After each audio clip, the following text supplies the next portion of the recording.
Hello guys, I am Anuj Roy and I believe in learning out. आज इस video में हम प्रीवियस ईयर्स के क्वेश्चन आंसर्स करेंगे। होप आप लोगों के लिए यह वीडियो हेल्पफुल रहेगी। अगर आप इन क्वेश्चंस की प्रैक्टिस करते रहेंगे तो डेफिनेटली आपकी परफॉर्मेंस बेटर होगी बोर्ड एग्जाम्स में। तो चलिए शुरू करते हैं। तो आज हम क्लास 12th पॉलिटिकल साइंस का chapter number 9 the era of one party dominance करेंगे। उसके पहले अभी हम एमसीक्यू कर रहे हैं, फिर बाद में पीवाईक्यूज करेंगे। ठीक है। नो, हमारा पहला एमसीक्यू है। For the first time the communist party came to power through democratic election. Okay, in which state of India?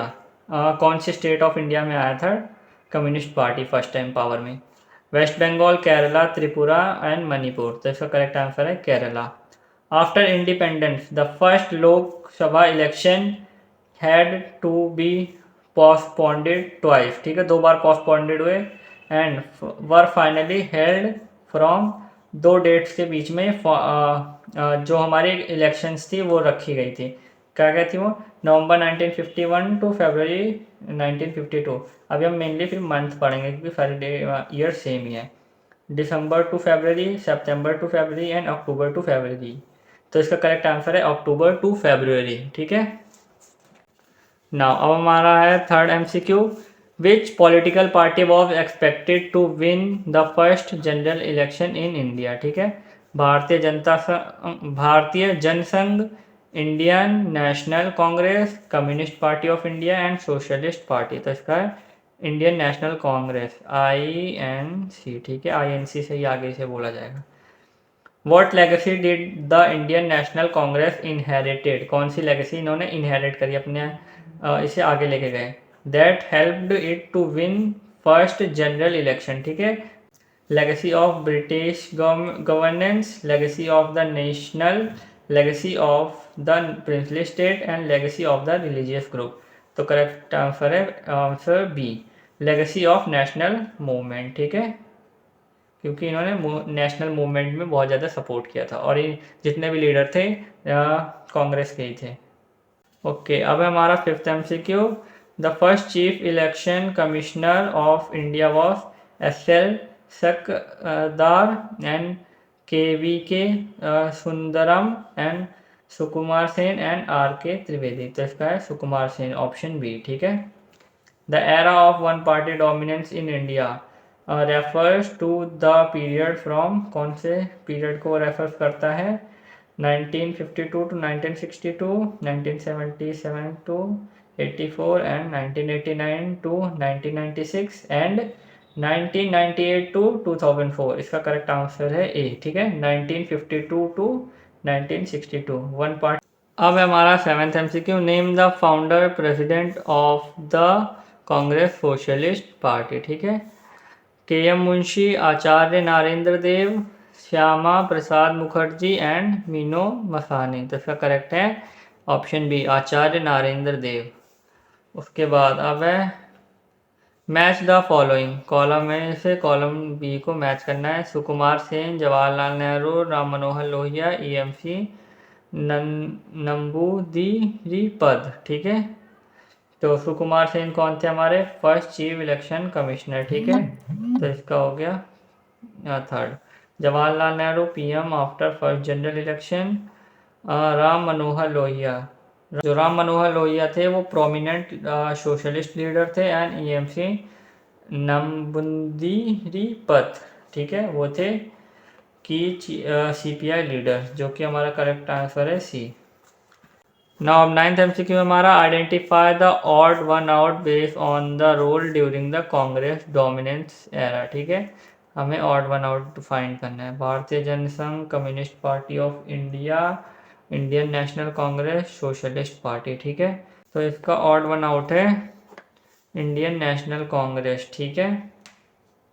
Now हमारा टेंथ एमसीक्यू है। Arrange the following events in chronological order. Formation of Bharatiya Jana Sangh, first general election in India, emergence of Indian national Congress, formation of the communist party. ठीक है, तो इसका हमारा correct answer है, पहले कर लेते हैं। तो इसमें पहले emergence of Indian national Congress, just independence के बाद देन हुआ था फॉर्मेशन ऑफ कम्युनिस्ट पार्टी का फॉर्मेशन हुआ था, देन भारतीय जनसंघ आया था, then first general election in India. तो इसका करेक्ट आंसर है बी। ओके, अब हमारा 11th MCQ, which one of the following statement regarding to opposition party during the Congress dominance era is not correct, में से कौन सी करेक्ट नहीं है। ठीक है, opposition party played a crucial role in the maintaining democratic character of the Indian political system. ठीक है, ये तो सही है। हमारा the root of many modern non Congress parties can be traced back to opposition parties of the 1950s के time पे। हाँ, ये भी सही है। Then opposition parties gained significant representation in Lok Sabha and state assembly during the 1950s। नई majority parties को इनमें क्या कहते हैं, सिग्निफिकेंट गेन नहीं हो रहा था, और रिप्रेजेंटेशन भी लोकसभा इलेक्शन, क्योंकि ज़्यादातर INC ही ले जा रही थी, इंडियन नेशनल कांग्रेस। ठीक है, रिप्रेजेंटेशन। चलो फोर्थ भी पढ़ लेते हैं। Opposition parties provide continuous criticism by of the Congress party keeping under check. ठीक है, इसका इनकरेक्ट आंसर है सी। ठीक है, अब हमारा 12th MCQ, in which year was the first general election held. 1949, 1950, 1951, 1956 का करेक्ट आंसर है 1951। ठीक है, नाउ अब हमारा MCQ नंबर 13। ठीक है, when was election commissioner established in India. January 1950 में। ठीक है, in the first general election ये हाउ है। ठीक है, how many seats won by the Congress in Lok Sabha election. 1961 401, 365 and 370। तो इसका करेक्ट आंसर है 364। ओके, अब हमारा last MCQ 5th, when was the communist party formed in India. ठीक है, इसका 1952, 1924, 1964 एंड 1934। तो इसका करेक्ट आंसर है बी 1924। ठीक है, अब हम अपने PYQs करने जा रहे हैं, यानी जो बहुत ही इंपॉर्टेंट क्वेश्चन है, लास्ट ईयर के क्वेश्चन पेपर्स में आए हैं। पहला है हमारा, explain any 4 reason for the dominance of Congress in first 3 general election in India. हमें ये रीजन बताने हैं कि पहले 3 जनरल इलेक्शन में कांग्रेस का डोमिनेंस क्यों था। ये 2023 के बोर्ड एग्जाम में आया है। And identify the factor that contribute to be dominance of the Congress party during the early years of independence. ठीक है, इसका ये सैम्पल क्वेश्चन पेपर 2018 में आया, मतलब सेमी क्वेश्चन है, बट लिखने का तरीका अलग है, पूछने का तरीका। हमारा आंसर, ठीक है, पहला legacy of the freedom struggle. जो कांग्रेस थी, इन्होंने लेगेसी ऑफ फ्रीडम स्ट्रगल का इनहेरिट किया था। मतलब Congress was seen as a inheritor of the national movement. जितने भी लीडर्स थे वो नेशनल कांग्रेस पार्टी से ही थे। Against British colonial rule, Britishers के खिलाफ जब लड़े थे। Which gave a significant legitimacy, जिसने इन्हें बहुत ही ज़रूरी legitimacy the. Legitimacy means quality of being lawful. ठीक है, लॉफुल मतलब इन्हें एक बहुत ही अच्छे नज़रिए से देखे जाने लगा। अब हमारा सेकंड पॉइंटर है organizational strength. Congress had a well established and widespread organizational Congress had a well-established and widespread organizational network across the country। ठीक है, कांग्रेस का जो नेटवर्क था वेल ऑर्गेनाइज्ड था all over the country, which help to gain popularity. इसी वजह से इन्हें बहुत ज़्यादा पॉपुलैरिटी मिल रही थी, बहुत ज़्यादा लोग जान रहे थे। अब हमारा थर्ड पॉइंटर है कैरिस्मेटिक लीडर। जवाहरलाल नेहरू, जो जवाहरलाल नेहरू थे वो बहुत ही करिश्मा कर देने वाले लीडर थे। ठीक है, most popular and charismatic leader led by the party's campaign appealed to the masses. ठीक है, जो जवाहरलाल नेहरू थे, इन्होंने कैंपेनिंग करी थी अपनी पार्टी के लिए, इसी वजह से इन्हें बहुत ज़्यादा सपोर्ट मिला था मास लेवल में, particularly through his vision for independence. इनका विजन था अपने देश को आज़ाद करना है। फोर्थ पॉइंटर है यूनिटी एंड इंक्लूसिवनेस। इंक्लूसिवनेस मतलब कि इक्वल एक्सेस होगा सभी को, और यूनिटी मतलब एक साथ आके। Congress effectively brought together diverse groups and communities across India from peasants to industrialist. Peasants से लेके इंडस्ट्री मतलब किसान से लेके और भी बड़े लोगों तक सबको कांग्रेस एक साथ लेकर आई थी। अब हमारा सेकंड क्वेश्चन, ठीक है, did the prevalence of one party dominance in India affect the democratic nature of Indian politics, express your opinion. ठीक है, हमें इस पे अपन ओपिनियन देना है कि अगर वन पार्टी डोमिनेंस रहेगी उससे हमारी इंडिया की डेमोक्रेसी को इफेक्ट होगा। One party dominance in India mainly refers to the dominance of the Congress party after dominance, या फिर इंडिपेंडेंस के टाइम पे जो भी कांग्रेस का डोमिनेंस रहा हम उस टाइम को रेफर करते हैं। It did not harm democracy because election were free and fair. Election अगर फ्री फेयर तरीके में रहेंगे तो ये डेमोक्रेसी को हार्म नहीं कर रहा। India continue to have a multi party system not a single party. ठीक है, जो इंडिया में जो भी इलेक्शन होते हैं वो मल्टी पार्टी के थ्रू होते हैं। Opposition parties exerted questioning and checking the government. जो ओपोजिशन पार्टी है हर समय क्वेश्चन पूछती रहती हैं और चेक करती रहती हैं गवर्नमेंट को। ठीक है, और जो रूलिंग पार्टी होती है वो आंसरेबल होती है, वो आंसर देती रहती है, अकाउंटेबल रहती है। अब हमारा third question, highlight the political ideologies of Communist party of India. ठीक है, सैम्पल क्वेश्चन पेपर 19 में आया है। ए पॉइंटर हमारा है, founded in 1925 the communist party of India, यानी CPI. Communist party of India 1925 में फाउंड हुई थी। Follow the ideology of Marxism and Leninism. Marxism और लेनिनिज्म को ये फॉलो करते थे। ये क्या थी? It believe the class struggle and aim to end capitalism to establish the socialism. ये चाहते थे कि एगैलिटेरियन सोसाइटी हो, यानी कि कोई भी क्लास लेवल का स्ट्रगल ना हो, और जो कैपिटलिस्ट है मतलब कि जो सिंगल इंडिविजुअल्स सारे कैपिटल होल्ड करते हैं उसे सोसाइटी में इक्वली डिवाइड कर दिया जाना चाहिए। Support a classless and stateless society means of production और कलेक्टिवली ओन्ड। जो मीन ऑफ प्रोडक्शन, जो भी हमारे प्रोडक्शन से हमें जितनी भी प्रॉफिट्स मिल रहे हैं वो सब में इक्वली डिस्ट्रीब्यूट होने चाहिए। ठीक है, CPI सपोर्ट नेशनलिज्म ऑफ की industries, land reforms and social welfare policies. तो CPI थी वो सपोर्ट करती थी नेशनलिज्म को और क्या कहते हैं लैंड रिफॉर्म्स को एंड सोशल वेलफेयर पॉलिसीज को भी। ठीक है, अब हमारा क्या कहते हैं पॉइंटर 5। ठीक है, CPI follows democracy, centralism, free discussion with in the party but unity in action after decision. ठीक है, मतलब जो CPI थी वो डेमोक्रेटिक सेंट्रलिज्म को फॉलो करती थी। ठीक है, जो डेमोक्रेसी वो सेंट्रल लेवल पे हो, free decision and with in the party. ठीक है, जो भी डिसीजंस लिए जाएंगे वो किसी के दबाव में नहीं होंगे वो decisions, and unity action after decision. और अगर जो डिसीजन फाइनल हो गया, भले कुछ लोग उसके खिलाफ रहे हों, लेकिन जब डिसीजन आ गया पावर में तब ये लोग एक दूसरे के खिलाफ नहीं आते थे, एकत्रित होकर उस डिसीजन पे काम करते थे। नाउ हमारा सिक्स्थ पॉइंटर है, it has strong anti imperialist stand. Anti imperialist stand मतलब position opposing Nations dominance.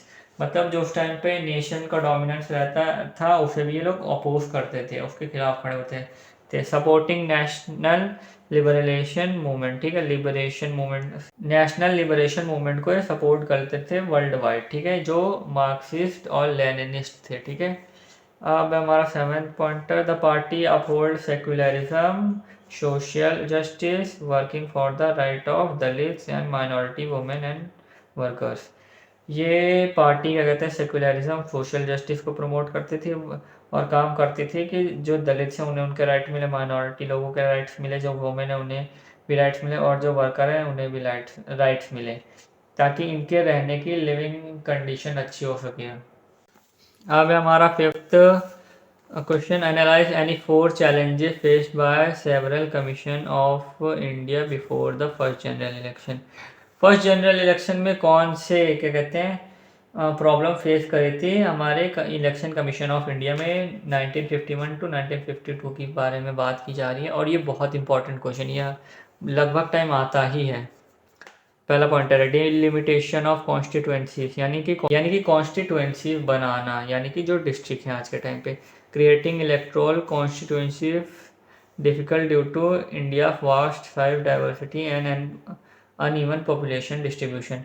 India का एक तो बहुत बड़ा साइज़ है और बहुत ज़्यादा डाइवर्सिटी, अलग अलग तरह के लोग हैं, और जो पॉपुलेशन है कहीं ज़्यादा है कहीं कम है, जो यानी कि जो डेवलप्ड सिटीज़ हैं वहाँ पे ज़्यादा है और जो अंडर डेवलप है वहाँ पे थोड़ा कम है. Ensuring fair representation for region was a major challenge. और फेयर रिप्रेजेंटेशन नहीं दे पा रहे थे एक रीजन को, अगर कहीं ना कहीं लोग इधर से उधर बिछड़ रहे थे, ये भी चैलेंज था.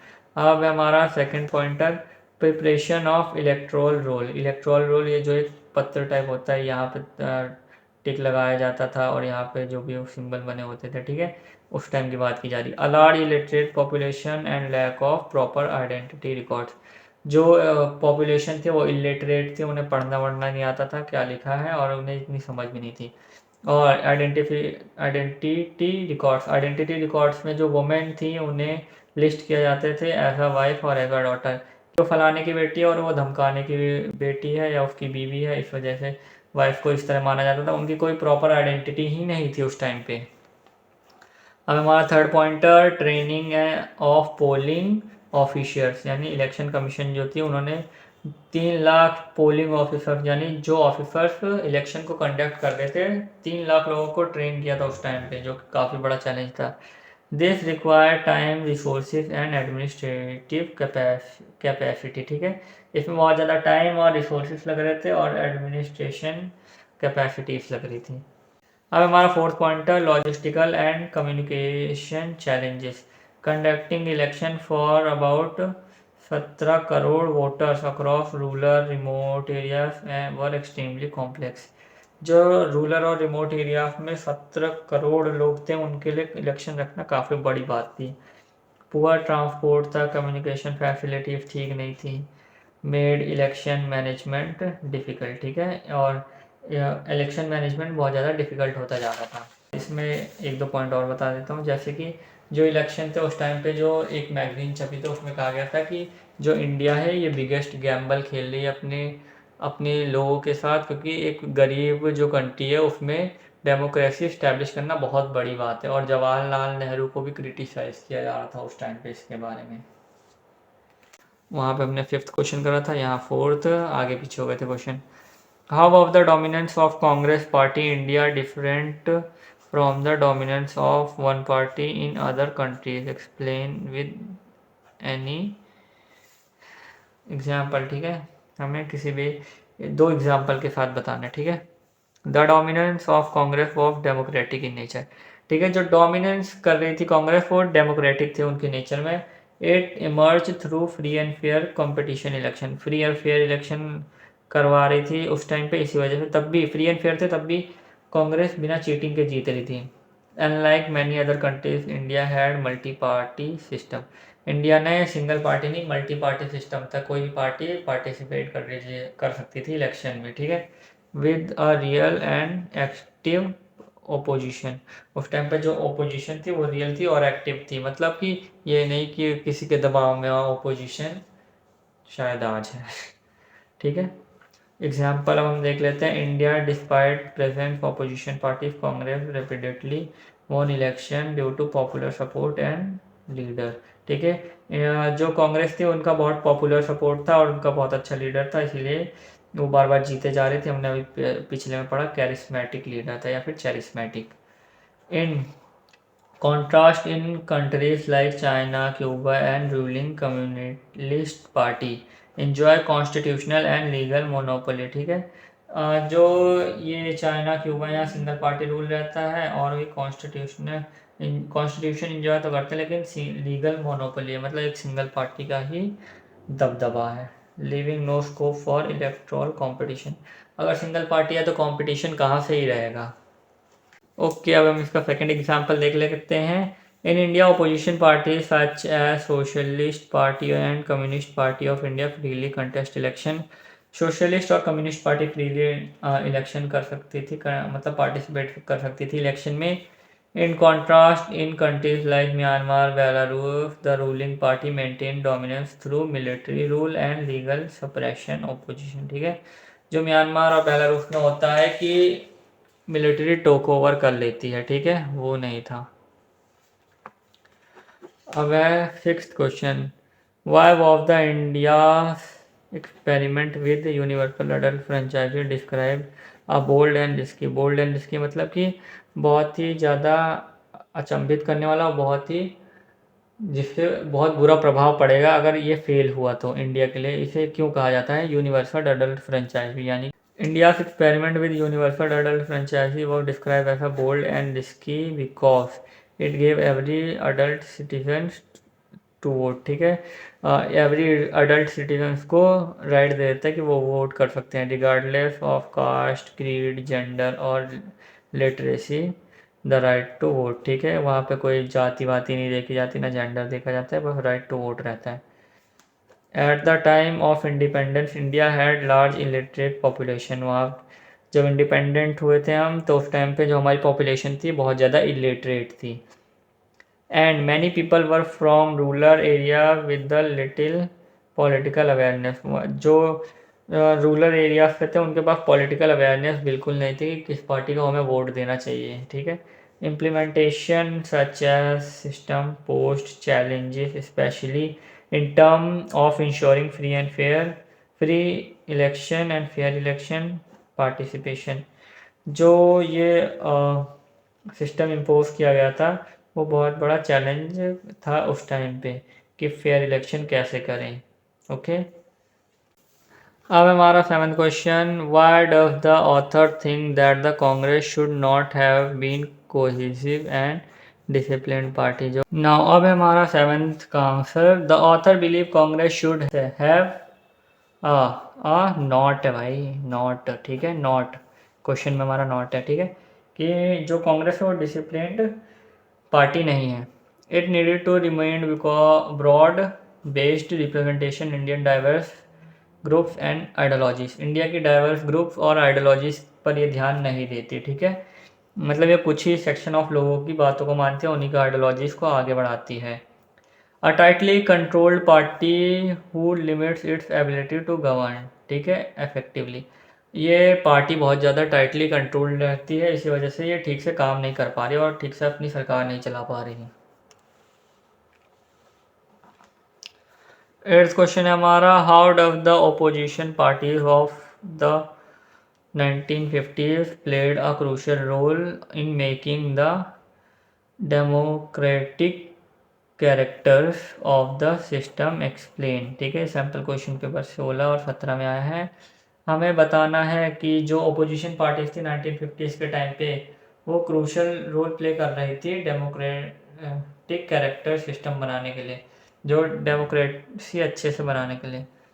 Provide principle criticism of Congress policies in parliament.